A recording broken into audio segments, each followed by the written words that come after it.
I'm Dr. Craig Manning with The Fearless Mind. Today I want to talk about how we deal with pressure, how we deal with the expectations of meeting certain budgets, how we deal with hitting quarterly, annual, even monthly goals.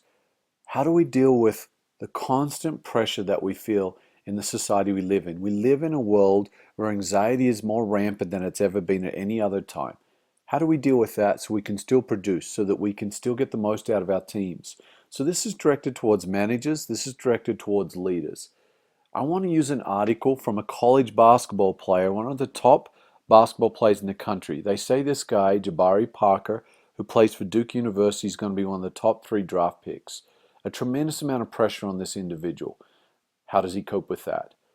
The first question from this article out of Time magazine, which I like this article because I think you can tell it's not really an athletic person, or at least somebody that lives and breathes athletics, that's asking the question. So the person says, you're one of the most highly talented college basketball players to come around in a long time. How do you deal with the pressure? Or specifically, do you feel a lot of pressure? His response is really interesting to me. Jabari says, I don't feel it as much as I feel my happiness. If I'm happy with the way I play, then I'll continue doing it. One thing that frightens me is not having that passion that I have now or even when I was a kid. Amazing level of maturity, amazing insight into the mind behind one of the best college basketball players in today's day and age. And experts say he's not the most athletic of basketball players, but he's very good mentally. So the chicken and egg discussion, which one comes first? Confidence? Does confidence come first and then the skills? Or is it the physical skills and then the confidence? The reason I like Jabari is it's obvious that it's his mental state of mind that's helped him to get so much out of the potential and out of the physical skills he has. So let's break down how he answers this. The first thing he says is, I don't feel it, referring to pressure. I don't feel it as much as I feel my happiness. What he's doing there is he's staying focused, he's attending, he's directing his attention to the things he loves. He's directing his attention to the things that make him happy. Now, happiness and fear cannot coexist at the same time. Positive and negative energy cannot coexist. If we stay focused on what we love, if we remember what we're passionate about, the fear and the anxiety cannot exist at the same time.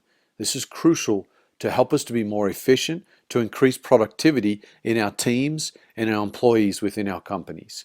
We've got to keep it fun. The next thing he says is, if I'm happy with the way that I play, then I'm going to keep doing it. I love, again, why do we want to do something if it's not fun? Why do we want to do something if we're not happy with the way we're doing it?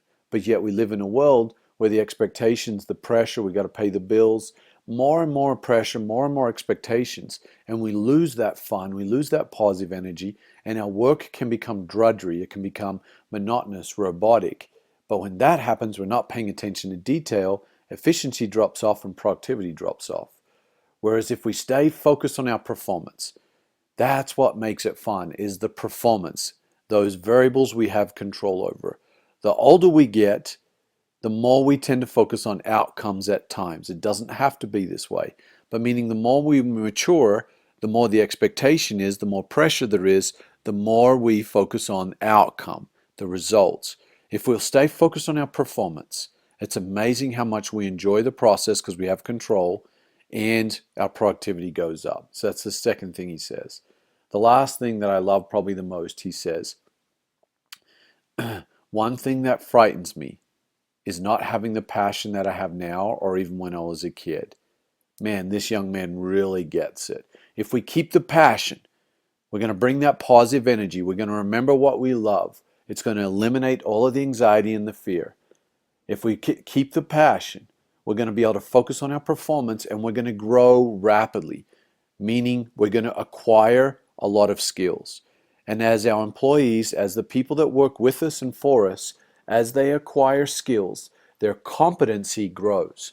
As their core competencies develop, they become extremely valuable to our teams and our organizations. This is the key to success. Core competencies is the accumulation of skill sets. And the way we accumulate skills is by keeping the passion, remembering what we love. I know it sounds simple, but yet hard to do. Constantly try to build a culture, constantly try to build an organizational mindset of fun. And that doesn't mean having a party, but having fun. Have a great day.